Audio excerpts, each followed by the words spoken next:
It's past 1 Central African time. It is. I've been teasing it, creating anticipation, and now it is time. And we're going to get into this book. The enemy of the people. Imraan Coovadia is South Africa's leading writer, one of South Africa's leading writers. His works, which include Tales of the Matric System and The Poisoners on South Africa's toxic history, have been recognized by the Sunday Times Fiction Prize, the University of Johannesburg Prize, the Mnet Prize, the National Institute for Humanities Book Prize, and the South African Literary Award for Nonfiction. He lives in Cape Town with his family, and his distinct writing program is from the University of Cape Town. And An Enemy of the People is his latest release. Imran, how are you? I'm good. How are you? I am well. I cannot complain. Is Sunday going according to plan so far on your end?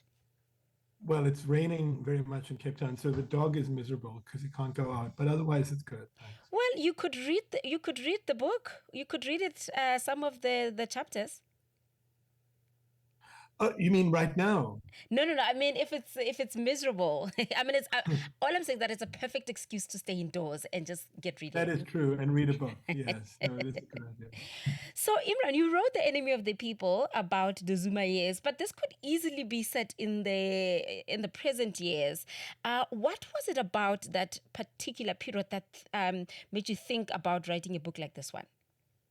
I think what was special about the Zuma years was a feeling that most of us, maybe all of us, were being squeezed from kind of above and below and from the side. I would think that if you thought about South Africa today, our president is not someone who's squeezing us or pressing us necessarily. He may not always do the right thing, maybe, but he's not part of it. He doesn't. You don't feel like he's leaning on you or leaning on people. Whereas I think the Zuma years were so interesting because we had a president and a government which was kind of leaning on us in many different ways. But we also had a remarkable kind of student uprising, the Roads Must Fall uprising, which then became the Fees Must Fall uprising. And I thought that was another way in which people felt leaned on. And, there are many other kind of cartels or gangs or power structures in our country, but I certainly felt it as an extraordinary time, actually a very difficult, sometimes very painful time to live through, but an interesting time because each of these factions had their own kinds of ideals and complicated arguments for why they were doing what they were doing. And I thought that would be a very interesting thing to try and sort out in a novel, or at least try and describe in a novel. Mm. And I want to look at our protagonist, who is Mac. He seems to be a very morally strict character, and yet there are things he does that also contradict his values. And we're looking specifically when he offers to pay a bribe that will help Dinah, the au pair, and also get an extended visa. So, just tell us about his journey. I think, look, he definitely, if you live in a country like ours, there's sometimes you can't live 100% by the rules. When I think about it, Mm. do I know anyone who actually pays their television license, for example, or pays everybody has some different red line they will draw that they will say, I will comply up to this point, but after this point, it becomes ridiculous. And I think Mm. he's interesting because he's quite rigid about money and taxation and so forth, but he's quite flexible about procedures. In other words, he doesn't think procedures necessarily get you to where you want to go, but he's really absorbed with the question of public money and taxation and bribery. So yes, he does have a clear red line about that, and I think most of us do. I think most of us would not accept a bribe. We might give a bribe in some extreme cases, to Mm. help somebody or whatever. But I think most of us would not accept a bribe. So I think in that sense, he is somewhat rigid, but I think his rigidity represents what most of us, most people in the country, how we behave. He is very flexible about other things. Yes, he suggests to his au pair that he kind of find a special person for her to get her visa, or that she pays the money or he pays the money to get her a visa. And I think that's also the perspective of, if you're trying to survive in our country, certain things just don't work, certain procedures, certain rules, certain institutions. It's very difficult to get them to function. And so sometimes we have to go about it in a complicated way. I think, a lot of what interests writers is how people's moral lives change depending Mm, on their situation. So I was trying to mm, get at that, trying to say something about it, maybe represent it in a way that people thought was accurate about their own lives. mm. And then there is Tajal, the wifey in the story, and she is a lawyer. I hope we're not doing a spoiler alert here, guys. We're trying to gently get you into the book, right? She's a lawyer who's also an activist, and her work requires her to give an adequate defense for people who are uh, disorderly, so to speak. And then you've got Mac on the other hand, who believes in punishment and order. And they are a couple, quite an interesting couple, I say. I see the dynamics there. Why did you decide to make these seemingly opposite personalities partner up in marriage in this book?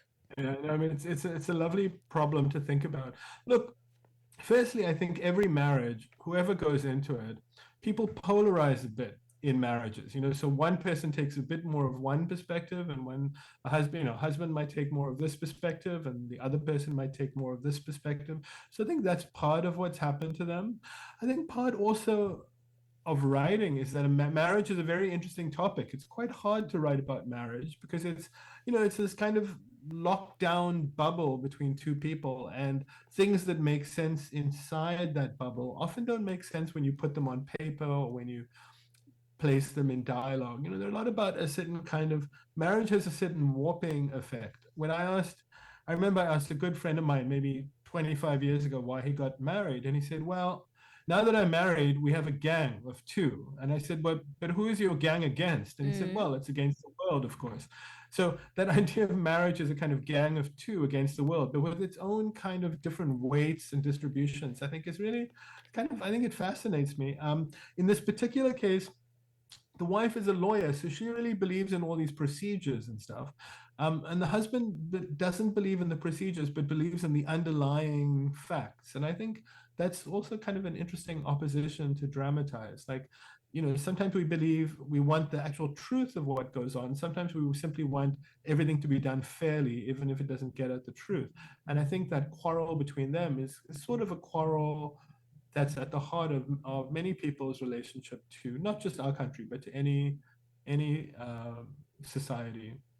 Mm. So there's a nice little line here, which I'm just going to highlight, where there is a bit of a debate between our couple. And the wife says to the husband, Mac, you expect the country to work in a certain way. And when it doesn't, it angers you. But where do your expectations come from? Isn't it just pretending to be white? And she says it in such a way that challenges him and his rigid thinking. What are your thoughts around? I mean, you wrote the book. I'm sure you have thoughts. Tell us those thoughts. I well, a friend of mine said to me some years ago also that we were talking about freedom of speech, and what he said is it's only people who are really privileged who grow up and expect to be able to speak their mind all the time. In a sense, I mean, not to make this a particularly racial issue, but rather about privilege. If you're a white man, you're much more likely to have had the freedom to speak your mind at any point in your life and have people hear you. But if you're someone who's less privileged or poorer or working class or woman or whatever, you realize that for you freedom of speech is always very relative. That you don't actually, most people in the world don't actually have freedom of speech. And the idea that we actually live in a rules-based world, I think that's there for people, certainly in South Africa, for people who can afford security guards or lawyers or whatever. I think most people in our country live without a lot of rules, live without the ability to appeal to the rules or appeal to the courts or the police. So I think his wife Tejal there is getting at the point that the idea that everything must always follow the rules, that we have the right to correct injustices, bureaucratic wrongs, corruption, that itself is a certain attitude of privilege. Not to say it's wrong, not to say it's right, but that it grows out of a certain sense of personal power, which we also deny to many people. So I just think I was trying to get at that point, and I'm not sure. Again, I'm a writer, so I don't actually have to make up my Mm, mind. But I thought mm, it's an interesting question to have reverberating in the background of the book. You know, how much do we feel that we deserve to have things go right? How much can we correct things, and where does that come from inside ourselves? mm. And, later on, you're going to read us an excerpt from the book itself. And, um, I find from what I could gather just before I came in, there's quite a distinct description, which I really appreciate about a writer because I'm such a visual being. And you paint a picture very well when you write this story, Mm. Imran. Um, the relationship between, I'm moving now to the relationship between Mac and his sons, Shiv as well as Rogan. They have a very endearing one, and he's very involved and attentive. He's a very involved and attentive father, and genuinely views his children to be quite extraordinary. How does this relationship reveal how our political values show up in our personal lives?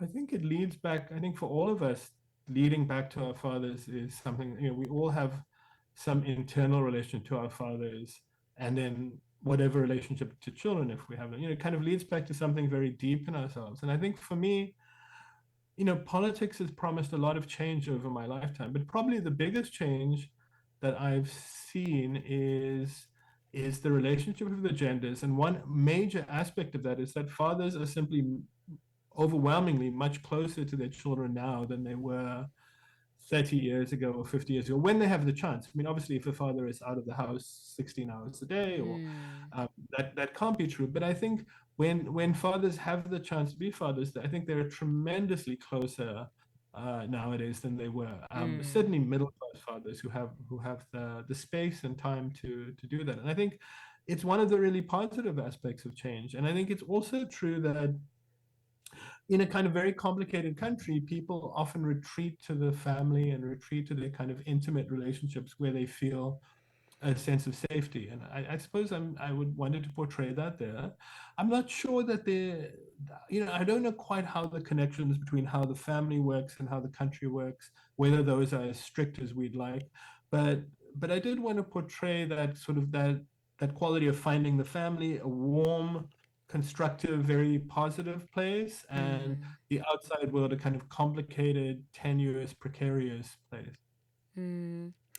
And now I would like for us to get into it. I would like us to get into the pages. I don't know which chapter will you be reading for us from? I actually I didn't realize I was meant to read one. I didn't know, unfortunately. So I'm in a location where I'm not sure I even have a copy handy. Isn't that terrible? No, I Could mean, we talk? you've written quite a lot of books, so I don't think it's terrible. Because imagine if I, it's like interviewing a musician and saying, you know, tell me the lyrics of this particular song. It's completely understandable. No, it doesn't work like that. So you won't be able to read for us today. I just didn't bring a copy with me, unfortunately. Mm, mm. All right. So just to wrap it up nice. Unfortunately, guys, we're not gonna have Imran reading for us today. However, the book is out. We like to kind of give people create like an ambiance, especially now around this time of the day on a Sunday while someone is getting their lunch. So the reading is always just a nice touch to kind of, a storytelling, us Absolutely, yeah. bringing back the Yeah. storytelling element. However, they can get the book and hopefully get the book, read it, and give us the feedback. But do you have a favorite chapter? When I'm writing, the one thing I always have to get right before everything else is chapter one. Once I have chapter one right, I know that ultimately I'll get a book. But in this book, I think I quite like chapter two a lot. there's a scene where one of the characters opens his boot and offers the main character a whole bunch of money, and there's a scene at the Musenberg Kite Festival, which everybody should go to if they ever have a chance. It's an amazing spectacle, and I just really enjoyed writing those scenes. I thought it was quite interesting to kind of create these pictures of things happening. And where can we find you on social media, and where can we find the book? That's a very complicated question. I I have Are a you on Twitter account, LinkedIn but at least? I think I'm on LinkedIn. Yes, I Yeah, think I'm okay. on LinkedIn. All But I've right. never written a tweet in my life, unfortunately. Oh, but you have a Twitter account. It's okay. At least I you are have a Twitter visible account. there. Yes. It's a tricky space, but at least. So, what are your social media handles? I don't have any. I think I have a Facebook account, but I haven't checked it in a while. Um, yeah, no, I should probably have a social media account. Oh, okay, cool. So, where did we get the book?